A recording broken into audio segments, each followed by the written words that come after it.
Hey guys, welcome back to another video on Playing the Soul. Today a tutorial or guide on SP Stonescale passage as the empty mill tank.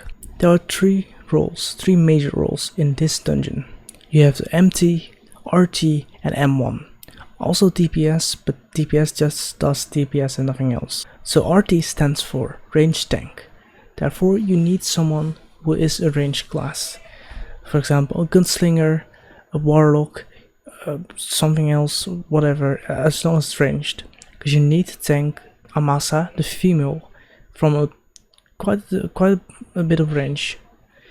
Because else, if you will tank her close up, she will just drop her AoE, her purple AoE, consistently. And you have to do the mechanic so often, you will lose a lot of DPS, so it will take much longer to actually kill her. And if you lack DPS, you won't be able to finish this dungeon. So that's actually mandatory if you are not a strong party. And to make it much easier for yourself, RT is preferred. MT, that's the mill tank. You have a second boss, that's the mill sword and shield. And the mill tank is a melee character, so someone needs to stay close to him. Because if you get too far away from him, you will be pulled in and stunned or dazed. So you want to have a mill tank melee character. Mill tank role is basically you take aggro from him, you attack him, and you keep him busy the entire time. Just DPS him, and you will open portals. To open a portal, all you need to do as MT is stand on the opposite side of a shining shield on the minimap, as you can see here. The boss will then do a laser attack and it will hit you. If you aligned it properly, it will also hit the shield right behind you, which is not light up, because that's important.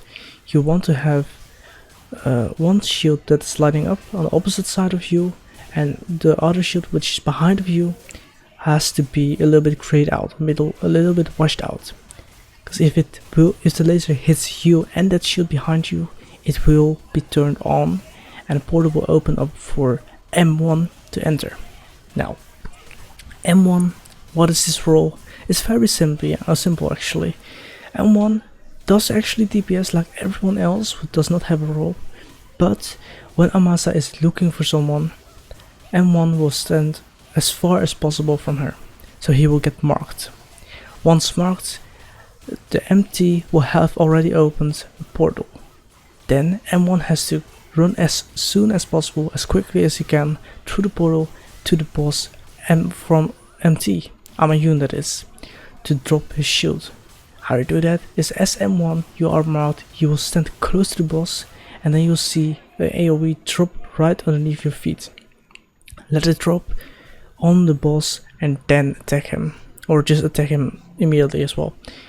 This you do to lower his shield, because if you don't do that, it will take a lot more time to actually kill him, because he has a stack of shields which will protect him, and it will debuff my damage, for example, as a blade master who is tanking him.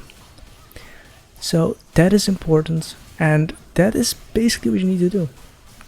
You have multiple phases where the bosses will be together on the same playing field again, like the very beginning, but you do the same thing over and over again.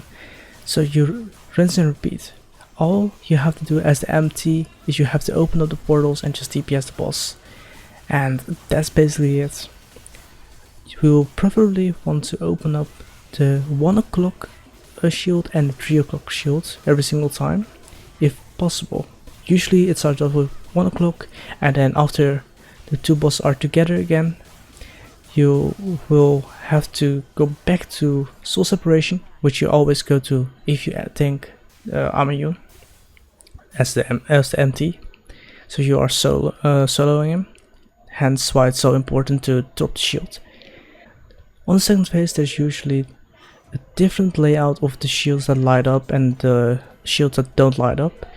So you want to open up 1 o'clock and 3 o'clock every single time, because that's the most easy and people are very familiar with that method. You can also open up other portals if you want to, but this is the preferred method. For MT, and for M1 to make it easy for each other to just play and to kill the boss as soon as possible. One side note, it's very important to kill the bosses together at the same time or very close to each other. I think you have about 5 to maybe 10 seconds before the other boss has to be killed as well before you will get wiped. So that's also important. And another side note, very important for the MT. MT will only see the HP bar of Amayun and not Amasa. The other party who is playing against Amasa will see both HP bars. So you will have to communicate with each other either over comms or just chat to just say, hey, I'm at this percentage. We need to stop DPSing or we need to kill it now. And that's basically it. That's the dungeon. I hope this guide was quick enough, compact enough, easy to understand and useful for you. And I wish you good luck doing this boss. It's very fun, it's very easy. If you lack DPS, just do the mechanics. If you have enough DPS, you can do all this very easily. But that's basically the dungeon. Hope you liked the video and see you in the next one. Peace.